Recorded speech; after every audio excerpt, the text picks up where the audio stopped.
എൻ്റെ പ്രിയപ്പെട്ട സഹോദരങ്ങളെ, മാനസാന്തരം എന്ന് പറയുന്നത് ജീവിതത്തിൽ അടിമുടി മാറണമെന്ന് 360 ഡിഗ്രിയിലുള്ള ഒരു മാറ്റത്തെക്കുറിച്ചാണ്.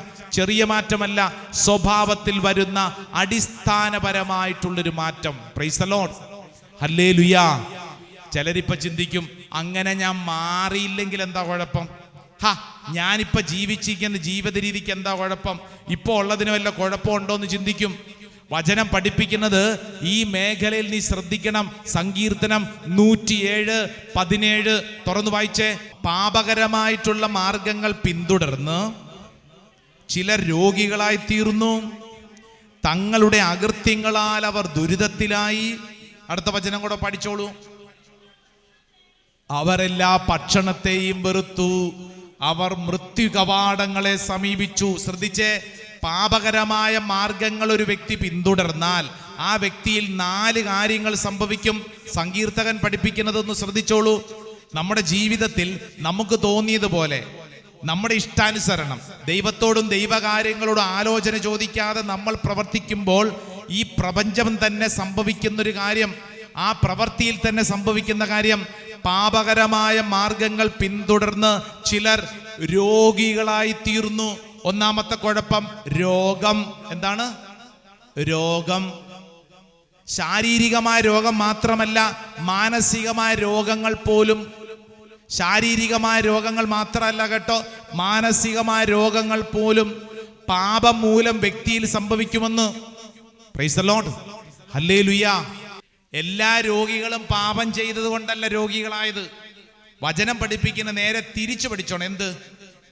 പാപം ചെയ്താൽ ആ വ്യക്തി ആരാവും? രോഗിയാവും എന്ന് കരുതി എല്ലാ രോഗികളും പാപികളാണോ?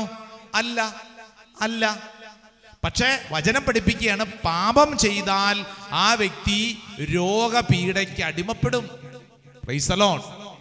പാപകരമായ മാർഗങ്ങൾ പിന്തുടർന്ന് ചില രോഗികളായി തീർന്നു. രണ്ടാമത്തെ കാര്യം, തങ്ങളുടെ അകൃത്യങ്ങളാൽ അവർ ദുരിതത്തിലായി. ദുരിതം എന്താണ്? ദുരിതം പറഞ്ഞേ. ട്രബിൾസ്, ദുരിതം. എന്തെല്ലാം ദുരിതങ്ങളാണ് കുടുംബത്തിലൊക്കെ സംഭവിക്കുന്നത്. ചില കുടുംബങ്ങളുടെയൊക്കെ അവസ്ഥ നമ്മൾ മനസ്സിലാക്കുന്നില്ലേ? അതായത് എത്ര അധ്വാനിച്ചിട്ടും കുടുംബത്തിൽ മിച്ചമൊന്നും കിട്ടുന്നില്ല.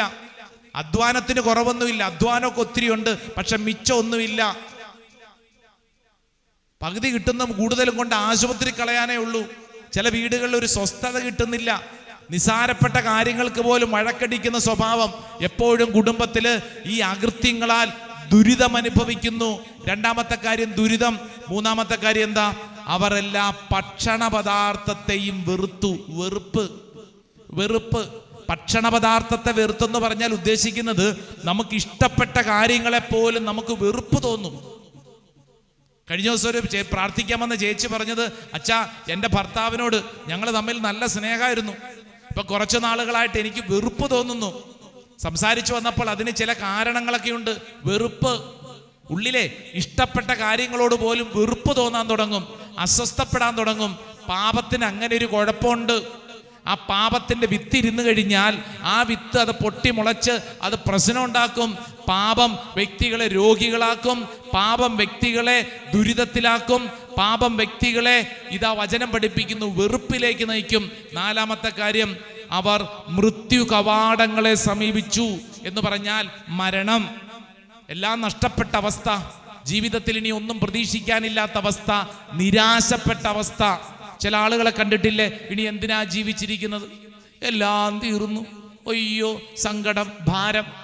ശ്രദ്ധിക്കണം, വചനം പഠിപ്പിക്കുന്ന കാര്യം ഇപ്രകാരം സംഭവിക്കുന്നതിൻ്റെ പിന്നിൽ ഒരു പാപം നിഴലിക്കുന്നുണ്ടെങ്കിൽ ആ മേഖലകളിൽ ഒരു വിശുദ്ധീകരണം എനിക്കും നിനക്കും ആവശ്യമാണ്. സ്വരമുയർത്തി പറഞ്ഞ ഹല്ലേലൂയാ, ഹല്ലേലൂയാ. ഇപ്രകാരം ഒരു വചന ശുശ്രൂഷ ഈ കൂടാരത്തിൽ നടത്തപ്പെടുമ്പോൾ എന്നോടും നിന്നോടും ദൈവത്തിൻ്റെ ആത്മാവ് പഠിപ്പിക്കുന്ന കാര്യം, നമ്മുടെ സ്വഭാവത്തിൽ മാറ്റം വരുത്തണം. പാപകരമായ മാർഗങ്ങൾ ഉള്ളത് നമ്മൾ തിരിച്ചറിഞ്ഞ് ആ മേഖലയിൽ ഒരു വിശുദ്ധീകരണം വേണം. ഹല്ലേലൂയാ, ഹല്ലേലൂയാ. ആ വിശുദ്ധീകരണത്തിന് വേണ്ടിയാണ് കർത്താവ് ഇവിടെ നമ്മളെ കൂട്ടിക്കൊണ്ടുവന്നിരിക്കുന്നത്. പ്രൈസ് ദി ലോർഡ്, ഹല്ലേലൂയാ. ശ്രദ്ധ പറഞ്ഞ ഹല്ലേലൂയാ, ഹല്ലേലൂയാ. എൻ്റെ പ്രിയപ്പെട്ട സഹോദരങ്ങളെ, ഈ വചനം കേട്ടുകൊണ്ടിരിക്കുമ്പോൾ നമ്മൾ വ്യക്തമായി മനസ്സിൽ ഉറപ്പിക്കണം, എൻ്റെ സ്വഭാവത്തിൽ ചില മാറ്റങ്ങൾ എനിക്ക് വേണം. ദൈവമേ, എൻ്റെ സ്വഭാവ രീതികളിൽ ഒരു വിശുദ്ധീകരണം വേണം. നിങ്ങൾക്കിവിടെ എല്ലാ ചൊവ്വാഴ്ചകളിലൊക്കെ ഇഷ്ടംപോലെ കുമ്പസാരിക്കുന്നതിനുള്ളൊക്കെ സൗകര്യമുള്ളതാണ്. 365 ദിവസം ഈ ആലയത്തിൽ ശുശ്രൂഷ നടത്തപ്പെടുന്ന ഒരു സ്ഥലമാണ്. അതോടൊപ്പം തന്നെ ഇന്നും ഉച്ചയ്ക്ക് സമയത്ത് കുമ്പസാരിക്കുന്നതിനൊക്കെ സൗകര്യങ്ങളൊക്കെ ഉണ്ടായിരിക്കും, നമ്മൾ ഉപയോഗിച്ചു കൊള്ളണം. എന്ന് പറഞ്ഞു കഴിഞ്ഞാൽ നമ്മുടെ ജീവിതത്തിൽ വിശുദ്ധ കുമ്പസാരം വഴി നമ്മൾ അനുഭവിക്കുന്ന കൃപ അത് വലിയൊരു വിശുദ്ധീകരണമാണ്.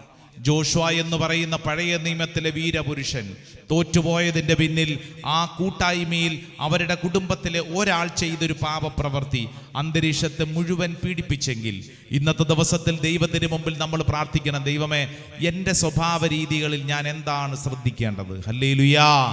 ശ്രദ്ധ പറഞ്ഞ ഹല്ലേലൂയാ.